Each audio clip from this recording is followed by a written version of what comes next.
Hello and welcome to Shaka Extra Time. I am Paul Ndiho, and joining me on Shaka Extra Time is Shaka Sali himself, aka the Kabale Kid. Hello, Shaka. Hello, Paul. How are you today? Hugely terrific. You know as well as I do that the last time we met right here, Zimbabwe's president was, guess who? Robert Gabriel Mugabe. And today, the crocodile is back. Well, Emerson Mnangagwa is the new kid on the block, correct? Yeah, before we get into that, let me welcome all our Facebook followers watching us from all over the world. Shaka Extra Time is a place where you get to ask real questions and talk to the real guy right here. Shaka, let's start in Kenya. Like you said, last week we had interesting developments in Zimbabwe. We currently have a new president. As we speak today, another president was sworn in Kenya.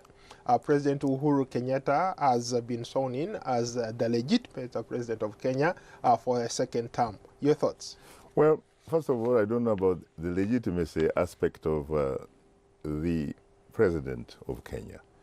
There is no question that he is legally the president of the Republic of Kenya, especially having won that election on October 26 with what appears to be 98% only.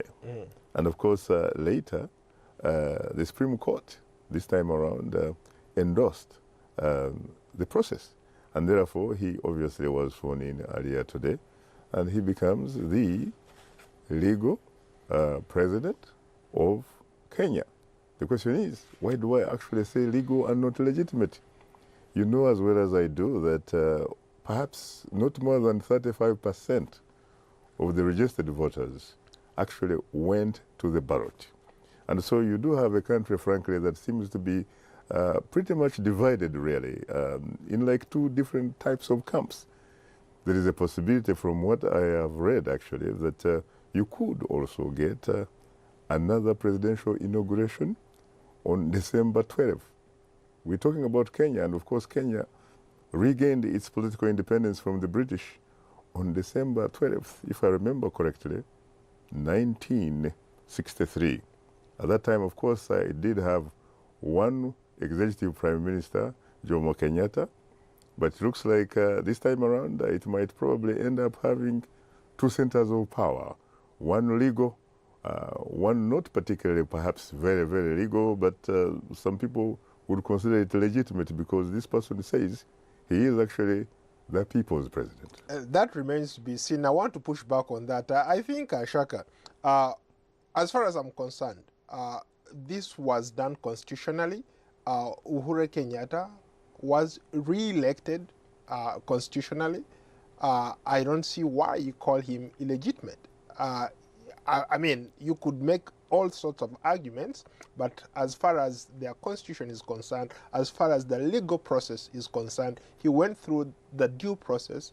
He won re-election.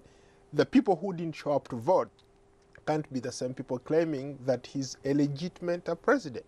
You probably have a point, but I am not the one that is characterizing Uhuru Kenyatta as illegitimate.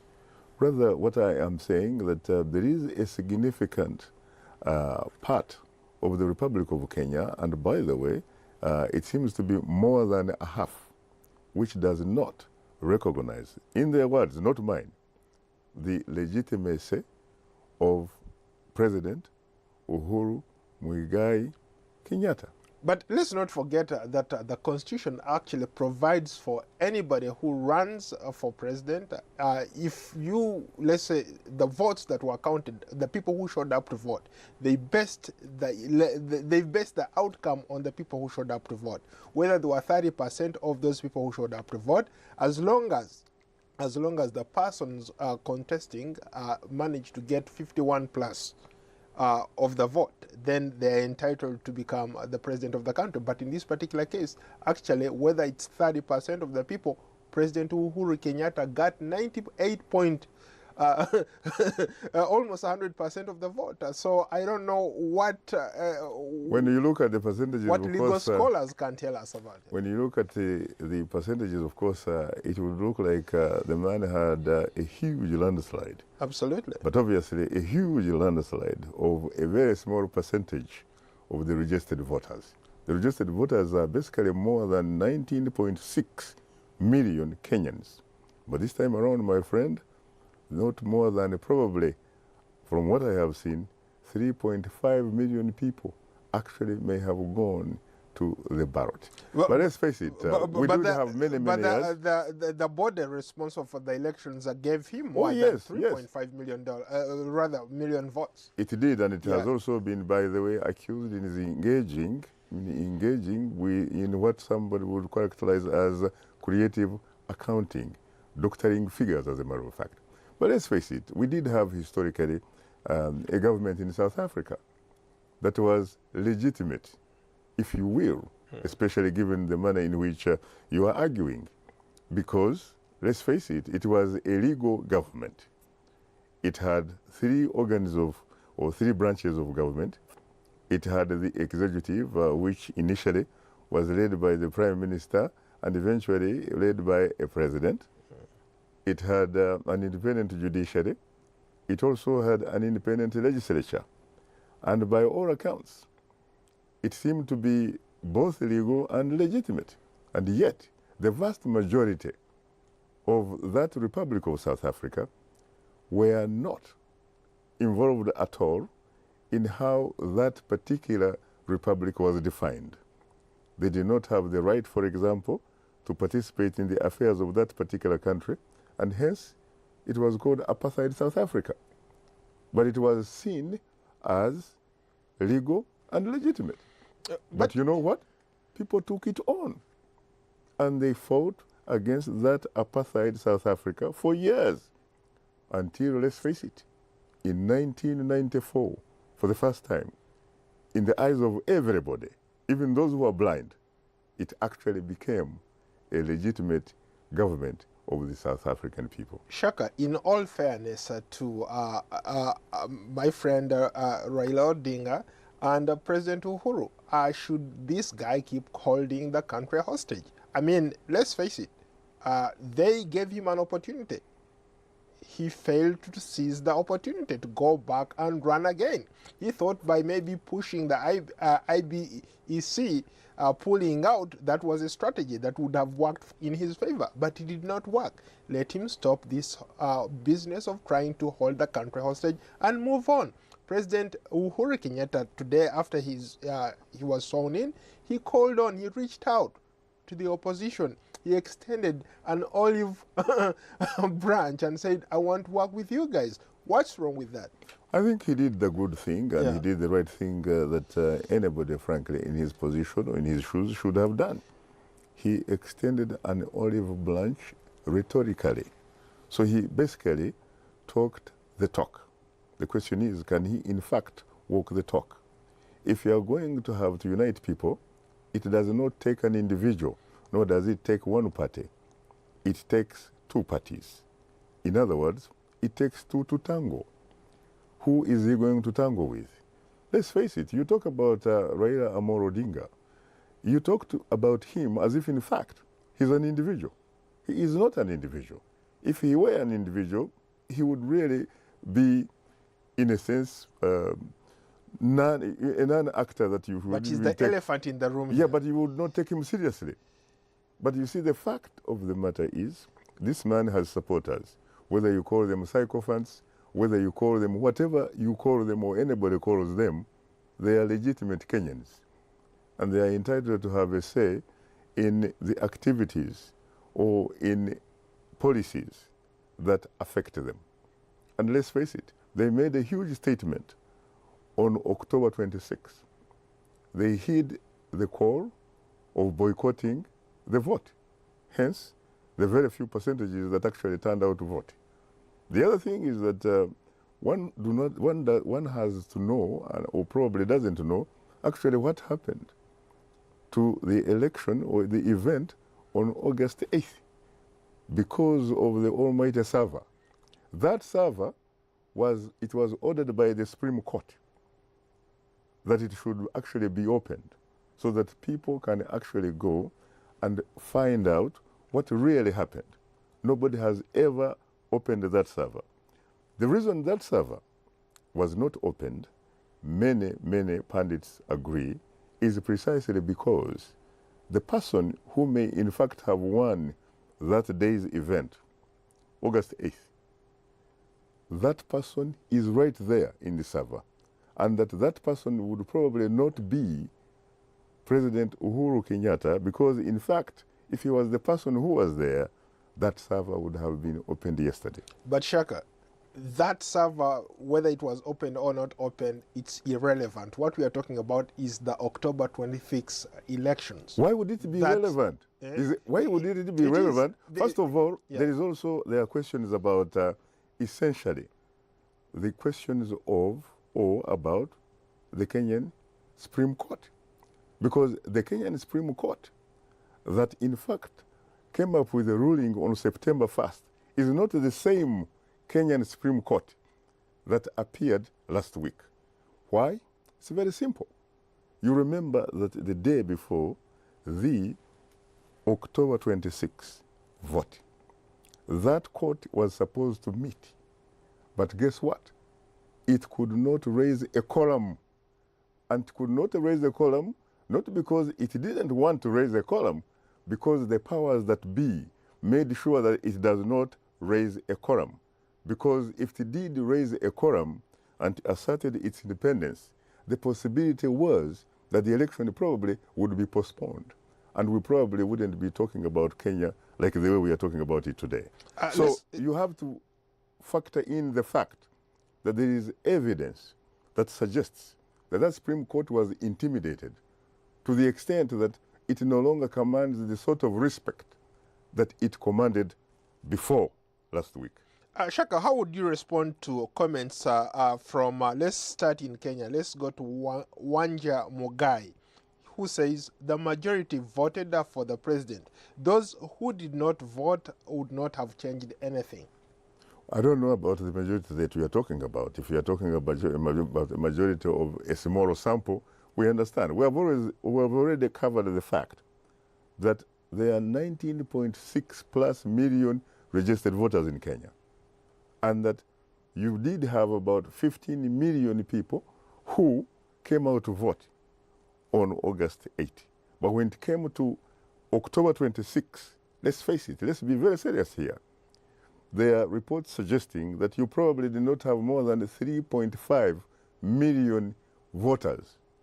And of course, out of those 3.5 million voters, Uhuru Kenyatta won in a huge landslide, which gives him, of course, a majority, 98% of the probably 30% of the elected voters. So it's okay for you to talk about the majority, talk about statistics and what have you, but let's face it, the issue is not about statistics.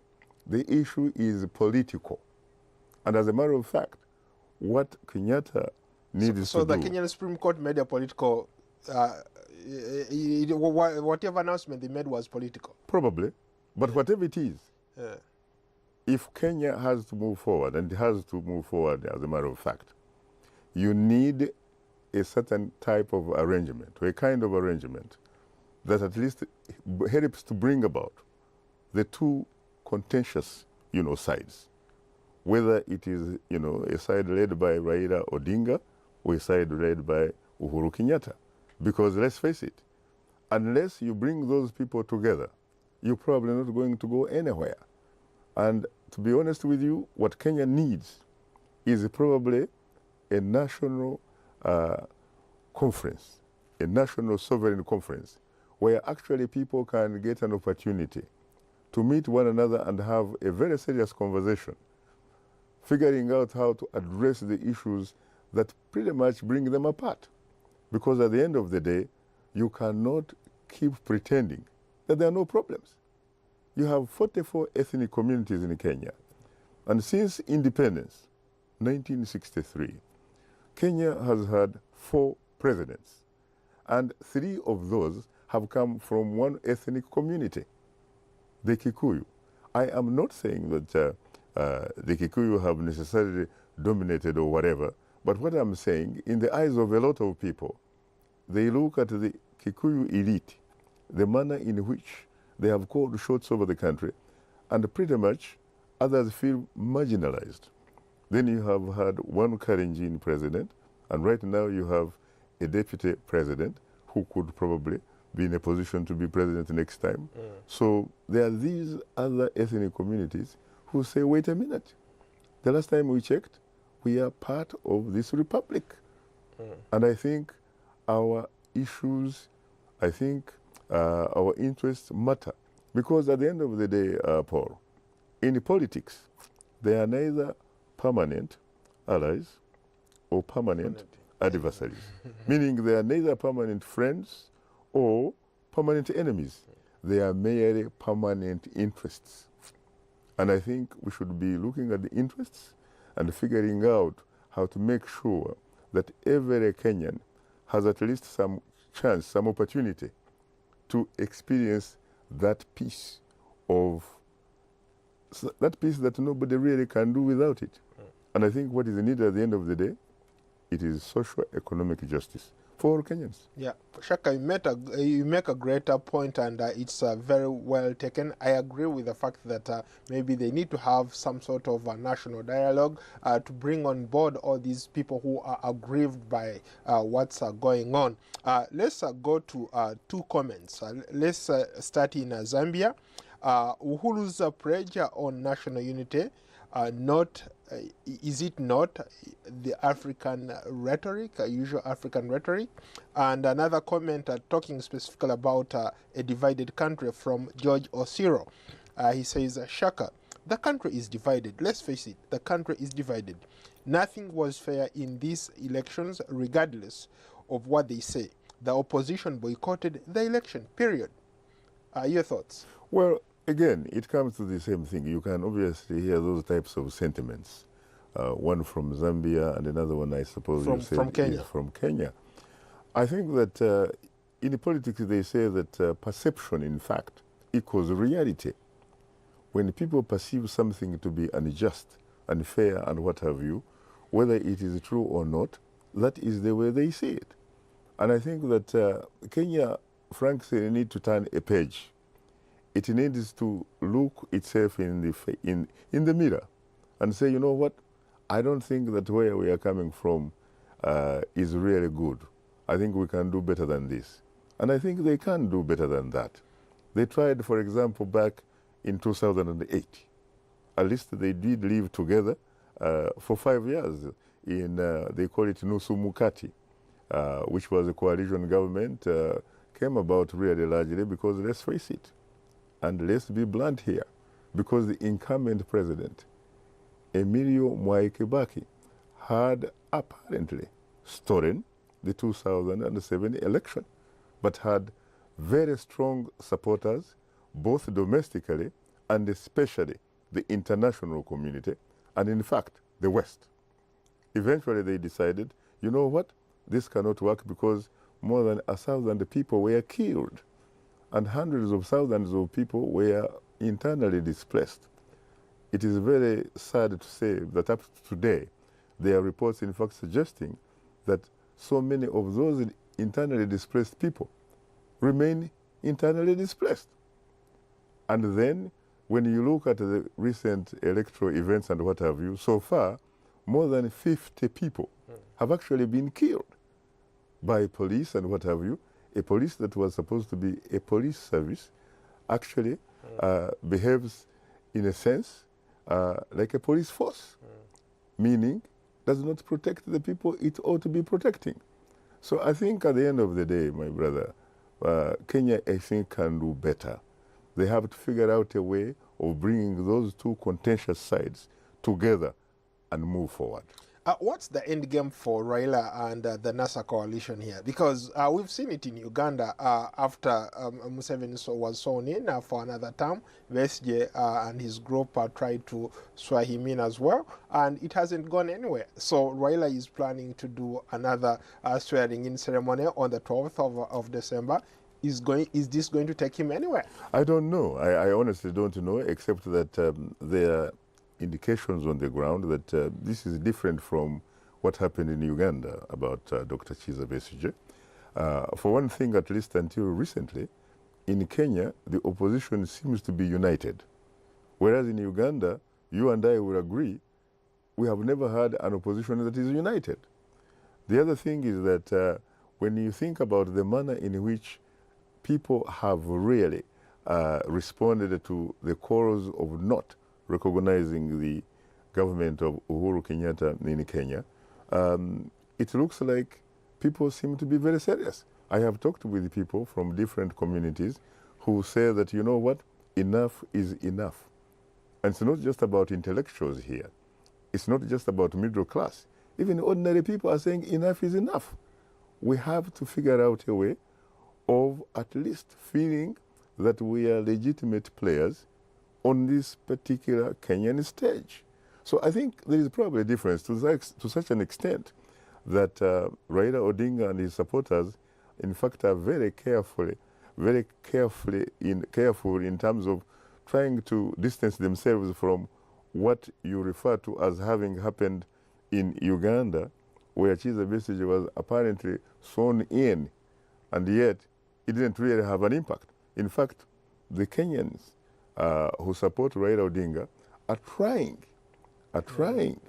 to compare their particular situation with what happened in the Republic of Zimbabwe last week, saying that in fact Raila could be a sort of Emerson Mnangagwa. Let's face it, Emerson Mnangagwa did not win an election.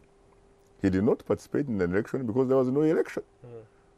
Emerson Mnangagwa becomes a legitimate, a legal president of the Republic of Zimbabwe precisely because of what the smart soldiers of Zimbabwe, somebody in fact might tell you smart soldiers of ZANU-PF, rather than Zimbabwe actually, because let's face it, they belong to the ruling party, and for the most part, those key players, you can't believe even the ones in opposition belong to one ethnic community, the Shona. But he's actually seen, Emerson Mnangagwa the crocodile is seen not only domestically, but regionally and internationally as legitimate. What election did he win? In fact, since you're in Zimbabwe, let's go to a quick comment here from L.M. Perezo in Zimbabwe.